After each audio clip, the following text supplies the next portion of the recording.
Hey you, yeah you, love the show and want more content? Well, now you have the opportunity to help support the show through Apple subscriptions and Patreon. You'll get a shout out on the show, and you'll also have exclusive access to not one, but 2 extra quick take episodes every week. Just subscribe through Apple Podcasts or head over to multiplayersquad.com to see our Patreon page. We appreciate the love and support that you have all shown us. Now on to what is sure to be our greatest episode ever.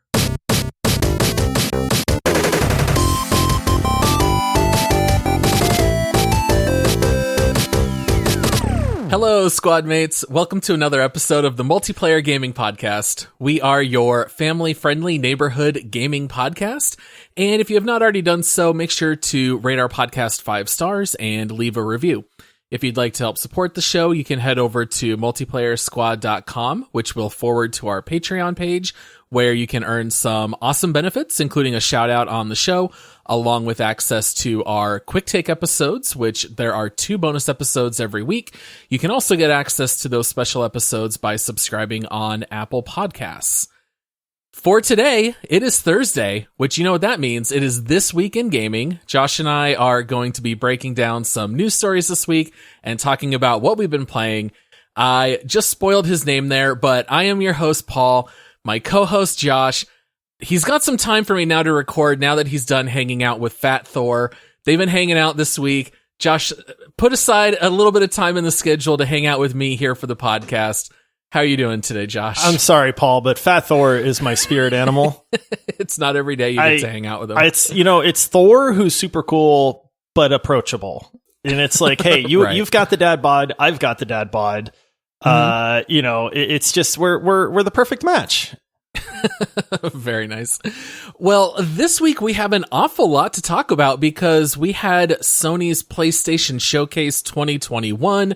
We were hit with so many announcements, so many trailers, a lot of previous rumors / semi-announced things that got solidified. Before we jump into all that, Josh, we normally catch up a little bit on what we've been doing in our solo gaming time. Anything you've been getting into lately?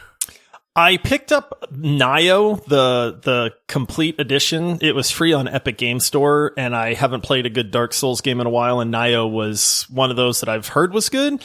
Yeah. So I've played that like maybe an hour or 2. I don't know that I'm in the right mindset for like a brutally difficult melee game. Right. And I don't If know in that the right I'm gonna, headspace. Yeah, I don't know that I'm going to keep playing it. Like right now, it definitely is showing its age a little bit. Now I know Nioh 2 is out. I think that's more modern and updated.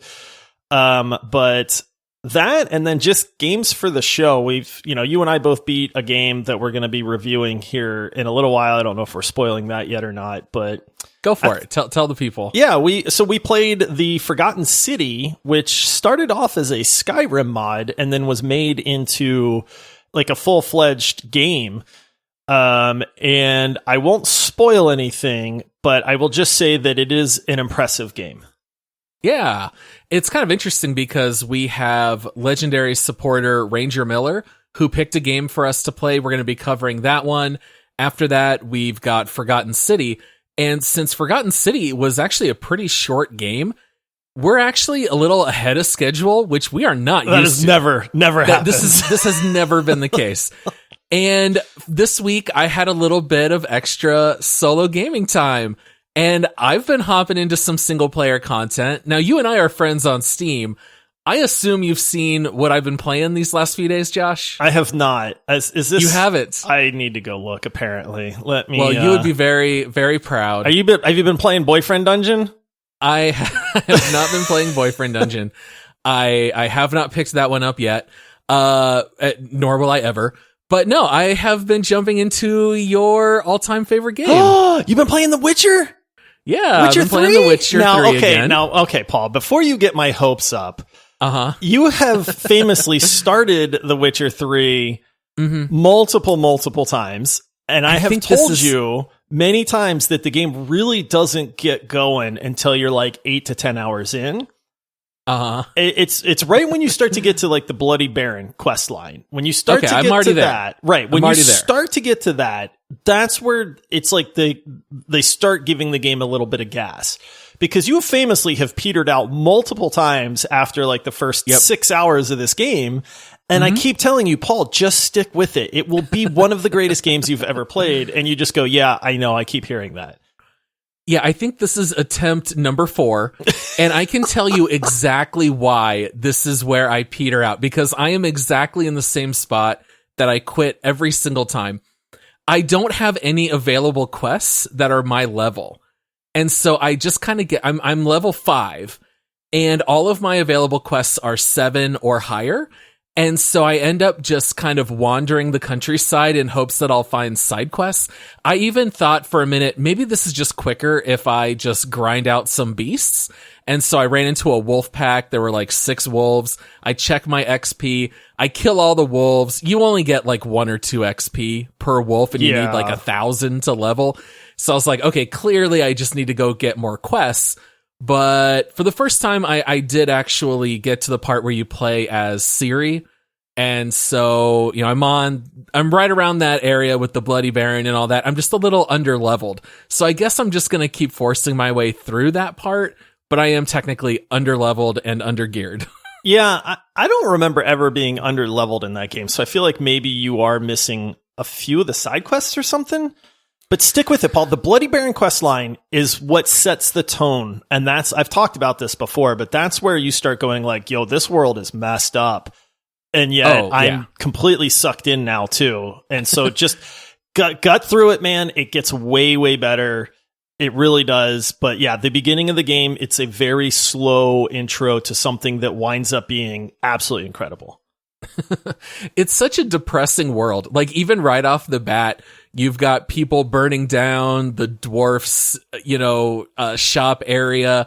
Everyone is killing and robbing from everyone else. This is not exactly a sunshine and rainbows world to live in. It seems like everything's doomed for depressing endings is kind of what it seems like. I mean, it's not a good world. There's war going on. There's monsters. There's corruption. It's not. The Witcher 3 is not a happy place.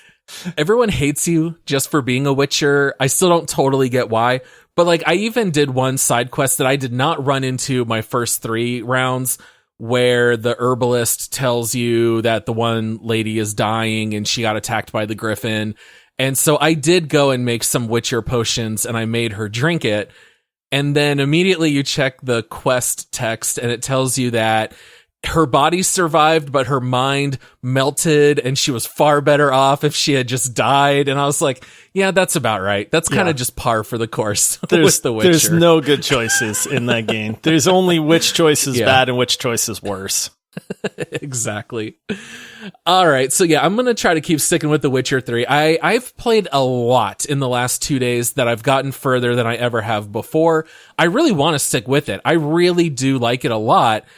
Hopefully I can just find the right quests and stick with it. I mean, I grab every quest on every board. I do all the ones I can, and I'm going to try to stick with it because I know it's a good, solid 100 hours plus if you want it to be. I'll be so happy, Paul. If you stick with it, we'll have some kind of celebration. Nice. All right, so let's get into the PlayStation Showcase where we have so much that we could talk about. There's a lot that we're not even going to get to on the docket, but some stuff that we've been talking about on Discord. I'm super excited about things like Uncharted 4 being remastered, which is kind of funny because the game's only a couple years old. You'll get to play it. It's coming to PC. You know, some great news like that. I'm also excited about Alan Wake being remastered. Those kinds of things. We're not even going to get into any kind of detail here today, but I think we need to start out with God of War. I think that's buddy. That's what closed out the showcase. That's the big title that everyone's curious about. You have said you're not going to buy a PS5 or even just look at a borrowing PS5 until Ragnarok comes out, and maybe you'll just bum my PS5. But let's talk a little bit. What did you think about the trailer for Ragnarok? I think it looks like everything I would expect for it to look like. I mean, it's exactly more of what you got in the first one, and you don't need to reinvent that formula. The first one was an absolute masterpiece, in my opinion. I think you take that, you expand the story a little bit, which they've already set up. The combat is great already. Like, you don't need to reinvent the wheel on this one, and it feels like they're not. I love the progression of the world. Like, what's the Eternal Winter, Niflheim or something like that? Yeah, one of the Heims. Yeah, everything's a Heim in this. Yeah, Right. But like Niflheim is going on, and so it's really neat to see the world is all snowy and everything. So it's like you can tell like things are changing. Atreus is now like a teenager instead of the younger kid. I'm reminded of like Baby Groot from Guardians of the Galaxy, to where it's like teenager Groot, and he's a little bit more brooding. Yeah, a little bit more attitude and stuff like that, which is great. I love that they are introducing more of the Norse mythology into it. And of course, one of the big reveals was Thor. And then the internet went crazy because Thor is fat. He's got some hot dog fingers going. He's got hot dog fingers and a beer belly, man. And I don't know like what people thought. I maybe they're too used to Chris Hemsworth, who, exactly everybody is just that, Thor is a good looking dude, right? But I thought it's fine because Thor is like, he's the god of thunder. He likes to party and he likes to drink. And it's like, I would expect Thor to have a beer belly. It's okay because he can. Yeah. He controls lightning, he's the god of thunder. He'll be just fine. He doesn't have to be chiseled when you've got godlike powers, right? And if it's cold, you need that extra layer of insulation too. So I'm 100% behind the way that they depicted Thor in this. I watched a full trailer breakdown, which I like doing that sometimes because people notice things that maybe you don't.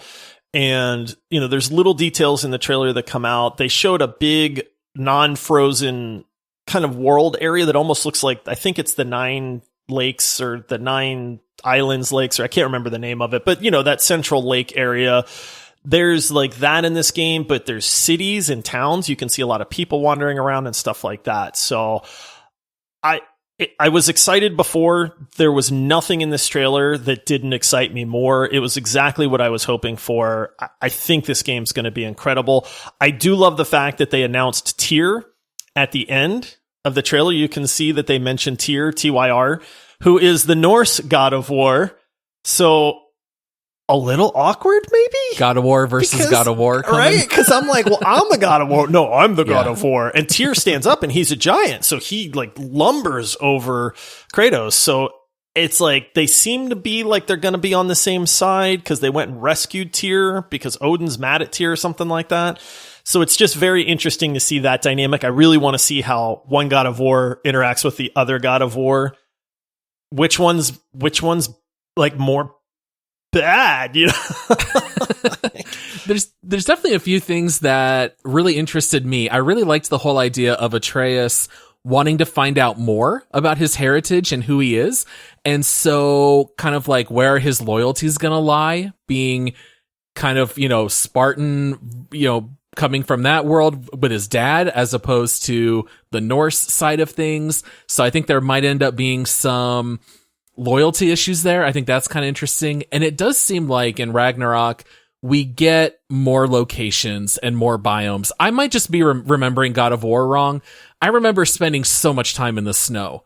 And I know that you do get some of the more colorful, plant-based areas like around Freya's hut and all that. But this one seemed to be a little bit more like they're going to hit you with a lot of different biomes, a lot of different graphical areas. That to me looked really exciting. It just seemed more colorful and a little bit more lived in, more alive, if that makes sense. Yeah, that does. That's why I was saying that the little village that they showed at the lake when you're paddling your canoe through and stuff like that. I think it does seem like the world is going to be more populated because in the first one, yes, you could come across people and you had your dwarves that did the armory and stuff like that.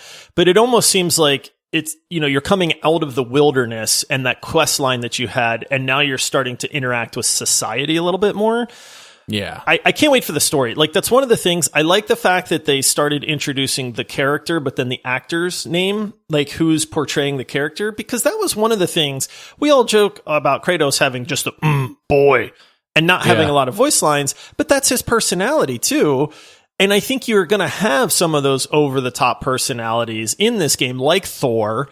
And you had Baldur in the first one and stuff like that. So the gameplay looks incredible, but if there's one thing that I can count on, it's that the story is probably going to be very phenomenal. The voice acting is going to be very phenomenal. I'm really, really excited. Like I said, there was nothing in this trailer that disappointed me at all. Maybe this is also just me misremembering, but Kratos' voice seemed different. It seemed a little weird to me. I don't know why. It didn't sound familiar. It seemed maybe a little stretched, almost like someone impersonating Kratos is almost how it sounded to me. But maybe it's just because I haven't played in such a long time. I think it's the same voice actor, but I could be wrong on that. But yeah, I thought I remember seeing an article that said like it's the same guy from the first one, but I don't know. Maybe he's dealing with Atreus, so he's a little bit more frazzled. He's cranky. Yeah, he hasn't. Yeah. Very, very well could be. Parenting teenagers is no easy task. Oh man, if he doesn't pick Atreus up and throw him in the lake at some point, I'll be very disappointed. Yeah, and of course, as you mentioned before, Mimir is back. We've got his head just sitting on a table, painting. Talking to the guys. He's still there. There's a pen or a quill in his mouth at some point. Yeah. So we still got Mimir, and it looks like Freya will be an antagonist in this game. With the death of Baldur in the last one, it looks like she'll be fighting us a little bit in this. So we've got a lot of potential villains here between Thor, Freya, Tyr. Who knows what else may or may not be coming? Who knows how it'll all go down? But it definitely looks epic. No question, this is like the first mega, PS5 title, even more than like Spider-Man and stuff like that. Yeah, I think this is their flagship game. And it's due out in 2022, right? I think they said March? Somewhere around there? I don't think we have a release date yet, but I'm not too sure. It says 2022. I can't remember. I feel like it's spring of 2022. Yeah, sometime next year. So we'll still have to wait a bit, but at least it is on the horizon. So hopefully we'll have that one before we know it. And then, Josh, we're going to take a short break here and hear from one of our sponsors. Look, gaming is a hobby, and like any great hobby, you need the best tools possible. There's a reason you never see pros using shoddy gear, and it's no different when it comes to gaming.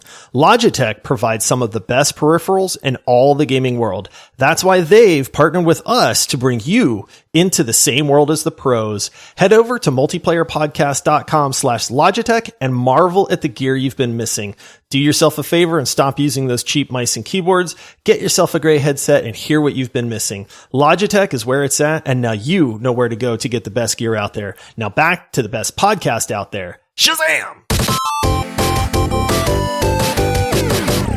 All right, we are back, and we're going to continue breaking down the PlayStation Showcase games. So now that we've knocked out God of War, let's talk a little bit about Spider-Man 2. Paul, I have never played a Spider-Man game. Have you really? You've never experienced the joy of using the webs to just traverse the city and fly like a madman? I've heard it's amazing, but I have not. I know Spider-Man for the PS4 was a very, well-acclaimed game. I'd never played it. I was so gung-ho on playing God of War and then the Final Fantasy VII remake and Ghost of Tsushima and Red Dead Redemption 2 that I just never picked up Spider-Man. And I hear it's great. Like, I don't think I've ever heard anybody say a bad thing about it. I don't know that people necessarily rave about it either, which is weird. Like, I feel like it's a solid, 7, maybe 8. Like, people really like it, but it's not something that you hear people chatting about a whole lot. Like, oh, I love this game, Spider-Man, and that. And so, yeah, I'm missing out a little bit, I think. The trailer looked great. I love Marvel. I love Spider-Man. So I feel a little sad that maybe I'm not as hyped on this? Should I be more hyped, Paul? Tell me. I think you should be more hyped. That being said, I do think that you're onto something. I feel like Spider-Man games have a 100% approval rating, but I've never had anyone say, oh yeah, my number one favorite game is Spider-Man. You're going to get that with God of War and Red Dead and some of those other titles that you mentioned. But I will say that this one looks like a lot of fun. We did see that we're going to have both Spider-Man and Miles Morales. So some people are asking, does that mean possible co-op mode? That would be fun, dude. If there is, yeah. I am totally going to spend the week at your house while we play through this game, Paul. You can just set up a bed in the living room, just hang out. Yeah, I don't know. if a Spider-Man game would really work with co-op when you're swinging webs around the city, especially if you're trying to run it high res, high frame rate and all that. I guess we'll just have to wait and see, but this one is not coming out for a very long time. This one is slated for a 2023 release, so we don't have a whole lot in the trailer, but we are going to see Venom. We are going to see Venom, who I absolutely love. The other thing that we're not sure about with Venom is he a good guy or is he a bad guy? Yeah. Because the trailer doesn't let on, and I think he's a good guy. You think so? You think they're kind of hiding the big bad? Well, I was doing a little bit of research on this, and I think one of the main protagonists in this is going to be the Hunter. So that's the voiceover that you hear in the beginning of the trailer where it says, "I've searched my whole life to find somebody." Wait, protagonist, antagonist? I don't know the difference there. The main bad guy is the good guy. Bad guy is the antagonist. Oh, okay, so the main antagonist, right, is the Hunter. And so that's who you hear talking over the trailer in the beginning, and then Venom pops up. So I think Venom's actually going to help you out in this one. You think so? I don't really know anything about Venom because despite my love for Spider-Man, I never saw the movie about Venom. I know it has the something Tom Hardy movie? No, I never saw it. So like I've seen clips, like I know that like he like doesn't Peter like get part of the suit on him or something and he can't pull it off his hands and it's like sticking to him? And then does it make him turn bad? Well, okay, so I don't know anything about Venom. So in the Venom movie, Spider-Man is not in the Venom movies, number one. That's just kind of like how Venom came about. But in the comic books, eventually Venom does like merge with Peter Parker. And so now, you've got the combination of both their abilities and stuff. And so Venom is kind of bad in one sense, but then kind of enhances Peter Parker's abilities in another. I don't want to comic book nerd out here, but so the movies don't have anything to do with Spider-Man really. But isn't he in Spider-Man 3? Venom? I don't think Spider-Man 3 had like 12 villains, so I wouldn't be surprised. I don't remember. I thought he was played by the guy from that 70s show. No. Oh well, we can move on. Who cares? Yeah, I don't think so. But I mean, it would be cool. I mean, maybe Venom starts off helping you. Maybe he ultimately turns into a bad guy. Maybe what would be a cool twist is Venom winds up corrupting like Peter Parker, and then you have to take over as Miles Morales. And do that whole thing. There's so many stories they could tell with this game, but 2023 is so far away. It's kind of like, I don't want to get any excitement because that's like a year and a half from now, man. It's such a long time away. We do have to wait quite a while for that one. I was thinking of Topher Grace, and I think he is in Spider-Man 3, but I don't know. I haven't seen that movie since theaters, so who knows? All right, well, let's talk a little bit about one of your other favorites, because you are Mr. Marvel. You are also Mr. Star Wars. Oh, yes. And you and I have talked about how much we love Knights of the Old Republic. We both brought it up as quite possibly the number one game that we wanted to see remade. Fast forward a few months now, it's now officially announced we are getting a KOTOR remake, and I think this is exactly the kind of game that needs to be remade in 2021. The original is so good, but it is so hard to play. I own it on Steam. It is almost impossible to play a game that old, so seeing it remade from the ground up, I am ecstatic, and I can't wait to jump back in. I got super excited. I would like to thank them for listening to us. The influence of this podcast is unheard of. So anybody else that's excited, you guys can send us your fan mail. But you and I, we agreed. If there was one game that we would like to see completely remade, into the 21st century, this is it. And they are calling it a remake. Like, they were very clear about that. This is not a remaster. This is a straight up remake, which makes me very excited as well, because it means they're not just going to try to slap a little bit of higher polygon count on it and call it done and then try to sell it for $60. I mean, one of the things about KOTOR, for people that haven't played it, which is probably a lot of our listeners, is the character interactions, the choices involved, some of the plot twists that are involved. It's one of those epic RPGs where you become very attached to the characters. You really care about people. The interactions are stellar. The combat in that game was very well done. There's not much to dislike about it. You mentioned it. The only thing to hate about that game at this point is that it's so old that the graphics do not hold up. It's just hard to play at this point. Like, people were a little spoiled, and we like pretty things to look at, and the original is not pretty at all. No, it's very old. The first KOTOR came out in 2003, so it's almost 20 years old at this point. But this is the very beginning, in my opinion, of like those golden years of BioWare. You know, this is when you got KOTOR and Mass Effect and Dragon Age Origins. And this is just like the absolute peak of gaming, in my opinion, up to this point. I mean, Casey Hudson is the guy who was the director of KOTOR. It's why he was able to then be the game director of Mass Effect. So this is like right in the middle of that heyday before things started to go sour with BioWare later. And I think anyone who's a fan of gaming, anyone who likes Star Wars, anyone who likes games that gives you choices to affect the world. This game also has very neat twists in the story. It's going to be so much fun because I probably haven't really gone through it all the way in about 10 to 15 years. And I can't wait for it. Yeah, this is one of the very few remakes I'm excited about. I'm 100% with you. Take my money. I will 1,000% play this game. I don't care whether it gets bad reviews or not, just because I know what's, you know, in the story. I know what's in the characters and that kind of stuff. I really don't see them butchering this. This is such a beloved series between KOTOR 1 and KOTOR 2. If you mess this up, there's going to be a mob of people. Yeah.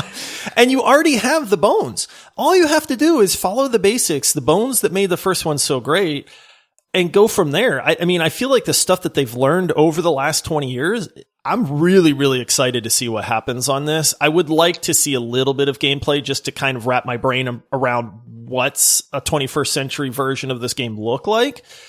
So I'm really, really excited, but I can't see them botching it. I hope not anyway. No, I mean, the story and the choices are all there. That they literally can't mess that up. So as long as they tinkered with the controls and the combat, it's hard to imagine them making it worse. And then the beauty is there's going to be so many people, this new generation, that's going to be exposed to why we say, hey, we'd love to see this remade too. And I think you're gonna really rope in a lot of people into that series, which makes me really excited, because if it makes money, they're just going to keep making them. Yeah. And so that excites me as well. And also when KOTOR came out, I mean, that was when people were still craving Star Wars content so much. Like nowadays, you know, the movies have just come out more often, to the point that, you know, the Han Solo movie so underperformed that they started slashing future plans for other movies. But especially back then, you were just so wanting any Star Wars content, and KOTOR was just so great. I mean, the story is fantastic. I don't know anyone that played KOTOR and didn't like it. So no, I don't know either. Yeah, I mean, unless some crazy news comes out about the remake, I know we'll definitely pick it up. And then lastly here, because we are running out of time, we also got to see a little bit more of Forspoken, which we have poked fun at that title. We don't really know what it means. This is a made-up word.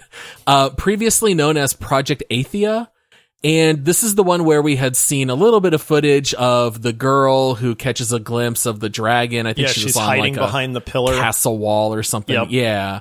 So we got to see a little bit more of this, and you know, the trailer starts out where the main girl, I don't know her name, but she's just hanging out with her cat.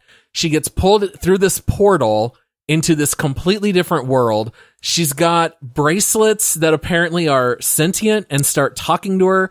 She realizes she has magical powers. She's seeing dragons.